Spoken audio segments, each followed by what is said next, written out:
สบายดีทุกคนเนาะมื้อนี้คอยกะมีข่าวดีมาบอกบ่ฮู้ว่าคอยสิดีใจหรือคอยสิเสียใจเนาะทุกคนบอกกับพิดๆตึกๆวันนี้แหละยามดึกแล้วทุกคนบ่ดังบ่ได้เนาะคอยโพสต์คลิปนี้ไปล่าสุดทุกคนสร้างเงียดมากดใจให้คอยทั้งที่คลิปมันบ่ได้ขึ้นฟีดเด้อนี่มันเท่าไหร่100 125เนาะ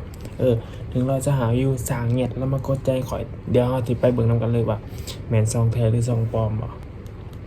ขอโทษพวกน้องเด้อที่เฮ็ดให้พวกน้องตีกัน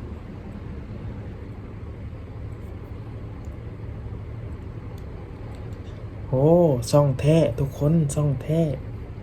ผู้ติดตาม79,100 คนเนาะผู้ติดตามสร้างเงียดทักสักไลน์ทักแท็กรับงานรีวิวทุกอย่างติดต่อได้บ่คิดบ่เชื่อบ่คิดบ่ฝันเลยสร้างเงียบที่มากดใจให้ข่อยกับคลิปที่บ่มียอดวิวทุกคนโอ้ FC เด้ออ้ายเด้อ FC จะเด้อ